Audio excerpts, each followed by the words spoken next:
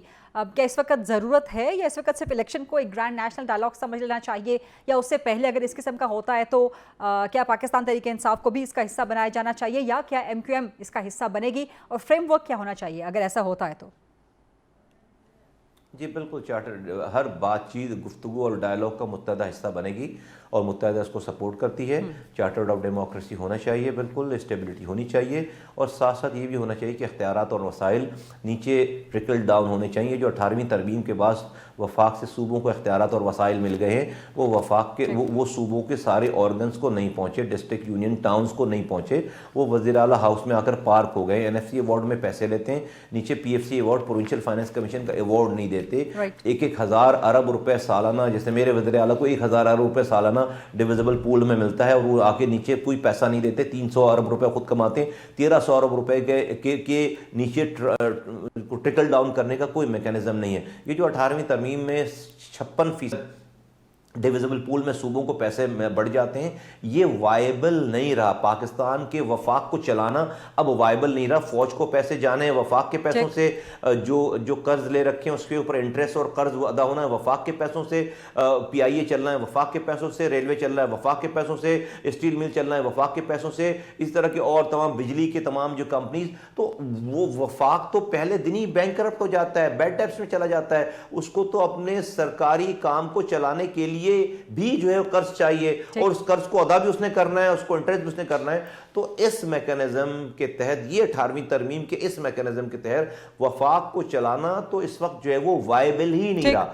کہیں سے جو ہے وہ اس کا جو ہے وہ ڈویبل ہی نہیں رہا. تو اس ایکویشن کو, اور پھر یہ جو ٹرکل ڈاؤن پیسہ نیچے ہوا ہے, وہ پیسہ آ کر پارک ہو گیا وزیر اعلیٰ ہاؤس میں, اس کا چونکہ نیچے کوئی میکانزم نہیں بنا ہوا ہے. بہت بہت شکریہ, بہت بہت شکریہ مصطفیٰ کمال صاحب پروگرام میں آج خاص طور پہ بات کرنے کے لیے. ایک بریک کا وقت ہوا ہے پروگرام میں, let's take this short quick break and then come back. جی welcome back after the break. Break سے پہلے ہم نے کراچی سمیت سندھ کے الیکشنز کی اور سیاست کی صورتحال کی بات کی, اور اب ذرا پنجاب پہ فوکس کریں گے. پنجاب کی اگر بات کی جائے تو مسلم لیگ نون کے قائد نواز شریف کی وطن واپسی کی آمد ہے. ان کی واپسی کی تاریخ قریب سے قریب تر آتی جا رہی ہے. نون لیگ کی تیاریوں میں بھی مزید سے مزید اضافہ ہوتا چلا جا رہا ہے, اور آج ہی ایک بیان سامنے آیا ہے نگران حکومت کی طرف سے نواز شریف کی گرفتاری کے بارے میں, ضمانت کے بارے میں, سیکیورٹی پروویژن کے بارے میں. اور کیا پنجاب میں نون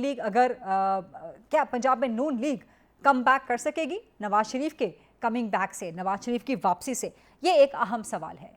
نون لیگ کو کتنا ٹف ٹائم کا سامنا کرنا پڑ سکتا ہے پنجاب میں انتخابات کے حوالے سے, اور اس کے لیے ضروری یہ بھی ہے کہ ای سی پی کی طرف سے الیکشن کی ڈیٹ بھی آ جائے, جو کہ ابھی تک واضح طور پہ حتمی طور پہ نہیں آ سکے گی. تو ان سوالات کے جواب لیں گے. میرے ساتھ موجود ہیں جناب مسلم لیگ نون کے سینئر مرکزی سرکردہ رہنما شیخ روہیل اصغر صاحب.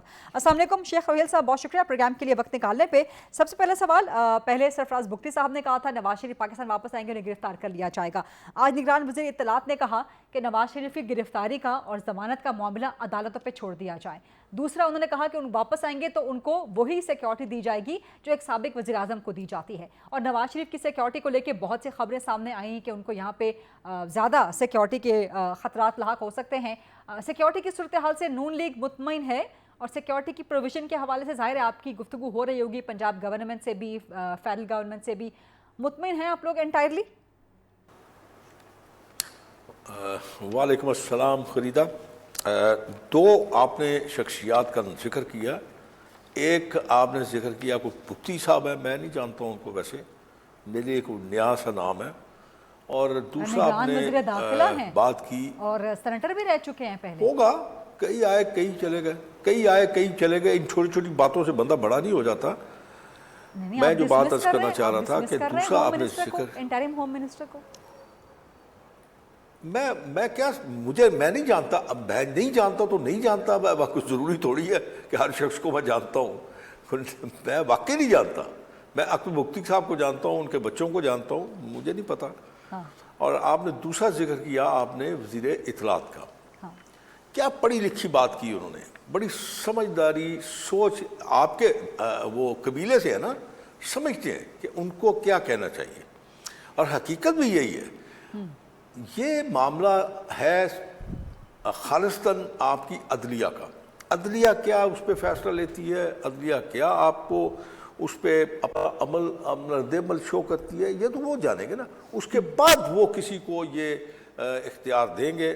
ایک بات. دوسری بات یہ آپ ذہن میں رکھیں کہ میاں صاحب اگر فرض کیجئے میاں صاحب اترتے ہیں پنجاب میں، تو یہ پنجاب کی جیوریڈکشن ہے، یہ وزیر داخلہ کی جیوریڈکشن نہیں ہے. تو آپ جتنا اپنے آپ کو خاموش رکھو گے، آپ اتنا ہی اپنے آپ کے قد کو بڑا کرو گے. اب آپ پنجاب کے معاملات پنجاب نپٹے گا، ہائی کورٹ کے معاملات ہائی کورٹ دیکھے گا. اسلام آباد ہائی کورٹ میں اگر آپ پیش ہوتے ہیں تو ہاں وہ پھر آپ کا کیپٹل دیکھتا ہے. بڑا خوبصورت بیان آ گیا آپ کا انفارمیشن منسٹر کی طرف سے. بس اس پہ آپ مزید بحث کی ضرورت نہیں ہے. عدالت اپنا خود راستہ تعین کرے گی اور جو وہ فیصلہ کریں گے سب کو قابل قبول ہوگا.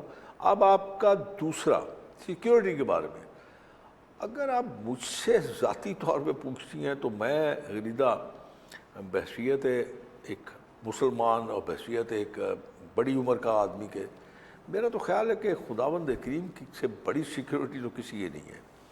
ہاں آپ اپنی حفاظت کسی حد تک کر سکتے ہیں اور کرنی بھی چاہیے. اور چونکہ میاں نواز شریف صاحب پاکستان مسلم لیگ نون کے روح رواں ہیں، تو میرا اپنا خیال ہے کہ پاکستان مسلم لیگ نون اپنی بھی سیکیورٹی جو ہے اس کو ایکٹیو کرے گی. اور جہاں تک تعلق ہے ایڈمنسٹریشن کا اور پنجاب ایڈمنسٹریشن کا یا فیڈرل گورنمنٹ کا، obviously ایک سابق وزیر اعظم کو آپ سیکیورٹی تو مہیا کریں گے. اور انشاءاللہ اللہ تعالیٰ ان کی حفاظت فرمائے.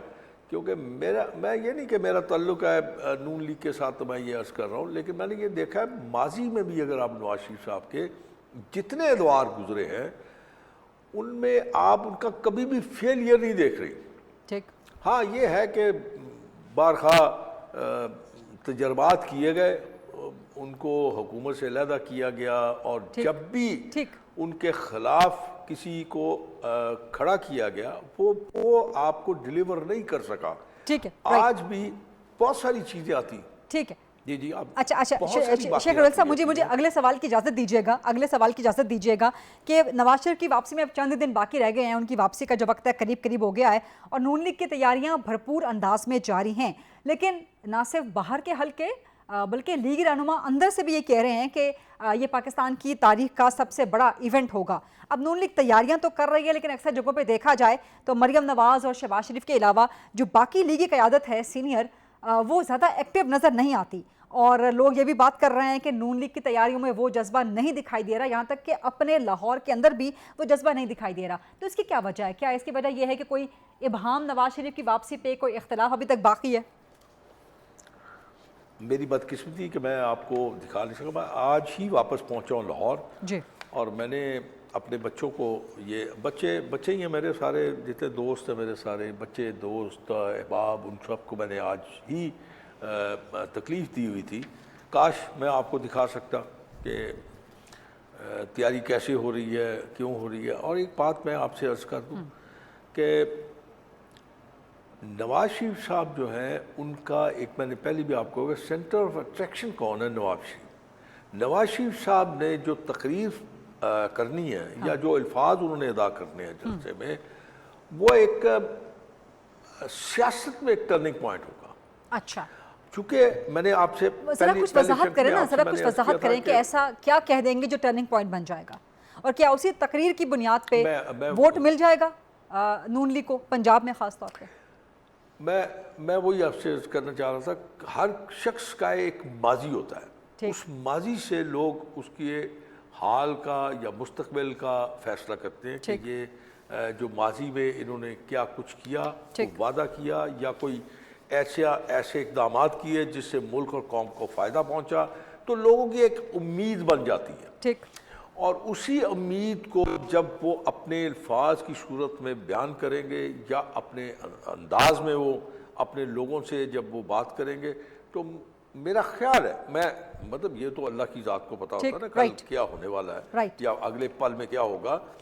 ایک تو پہلی بات ہے کہ سیاست میں کوئی حرف آخر نہیں ہوتا، سیاست میں کوئی چیز ختم ہی نہیں ہوتی، وقت کے ساتھ ساتھ چیزیں تبدیل ہوتی رہتی ہیں، اور جو وہ ارشاد فرمائیں گے یا جو میں نے جو وہاں پہ سنا، جو میں نے دیکھا ہے، وہ دوستوں سے رائے لیتے ہیں، پوچھتے ہیں، ان سے مشورہ کرتے ہیں، لیکن جو ان کے دماغ اور دل میں ہے، میرے خیال میں وہ 21 تاریخ کو وہ الفاظ اپنے جذبات جو ہیں ان کا اظہار کر دیں۔ بہت بہت شکریہ شیخ طویل اصغر صاحب پروگرام کے لیے آج وقت نکالنے پہ۔ ایک چھوٹی سی بریک کا وقت ہوا ہے جی، پروگرام میں واپس آتے ہیں، کچھ مزید بات کرتے ہیں خاص طور پہ فلسطین پہ اسرائیلی حملے کے حوالے سے۔ جی welcome back after the break, اور اب پروگرام میں بات کریں گے فلسطین پر اسرائیلی بربریت اور جارحیت کے حوالے سے، جو کوئی نئی بات تو نہیں ہے، لیکن اس دفعہ جو اسرائیل فلسطین جنگ جاری ہے اس نے پوری دنیا کے ضمیر کو جھنجھوڑ دیا ہے، اور پوری دنیا میں اس پر جو ہے وہ اس پر بات کی جا رہی ہے، خاص طور پر فلسطینیوں کی شہادت، ایک بڑی تعداد فلسطینیوں کی اسرائیل نے اپنی بربریت سے شہید کر دی ہے۔ اسی معاملے پہ بات کریں گے، میرے ساتھ موجود ہیں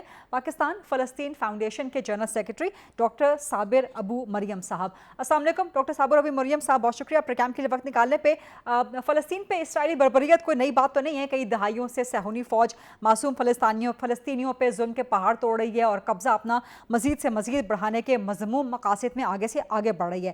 حماس کی جانب سے اسرائیل پہ جو حملہ کیا گیا، اس کے بعد اسرائیل نے غزہ پہ بمباری کا نیا سلسلہ شروع کر دیا، تو آپ بتائیں کہ آپ کس طرح دیکھتے ہیں ساری سچویشن کو اور اس کا امپیکٹ کیا ہوگا مسئلہ فلسطین پہ؟ بسم اللہ الرحمن الرحیم۔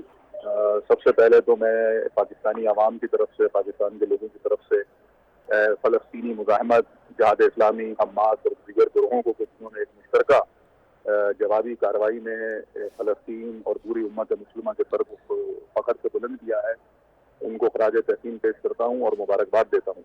دوسری بات، جیسا کہ آپ نے اپنے سوال میں ہی کہا ہے کہ یہ مسئلہ کئی دہائیوں سے ہے، یقیناً 1 سینچری ہو چکی ہے 1917 بیلفور ڈکلیریشن سے اب تک 100 سالہ تاریخ ہے، اور اس 100 سالہ تاریخ میں فلسطینیوں پر بے پناہ مظالم ہوئے ہیں، فلسطینیوں کو گھروں سے نکالا گیا، ان کے زمینوں پر قبضہ کیا گیا، ان پر ظلم و جبر کیا گیا، قتل و غارت کی گئی، خواتین کی بے حرمتی کی گئی، بچوں کو جیلوں میں بند کیا گیا، خواتین کو جیلوں میں بند کیا گیا، حتیٰ کہ یہاں تک مسجد اقصیٰ جو قبلہ اول ہے اس پر مسلسل حملے کیے گئے، اس کی توہین کی گئی، اور حال ہی میں 1 مہینے سے مسلسل مسجد اقصیٰ پر حملے کیے جا رہے تھے، غاصب صہیونی آبادکار مسجد کی توہین کر رہے تھے۔ یہ قبلہ اول ہے، یہ ہمارے لیے مقدس ہے، ایک مقدس مقام ہے، تو لہٰذا یہ وہ بیک گراؤنڈ ہے جس نے فلسطینی مزاحمت کو، جو کہ پتھروں سے ایک زمانے میں شروع ہوئی تھی اور آج اس قدرت مند ہو چکی ہے کہ انہوں نے آج راکٹوں سے اور بیک وقت انہوں نے 4 گھنٹے کے آپریشن میں، جس کو طوفان الاقصیٰ کا نام دیا ہے، آپ دیکھیے یہ 4 گھنٹے کا آپریشن تھا، اور اس 4 گھنٹے میں انہوں نے 5000 راکٹ فائر کیے ہیں،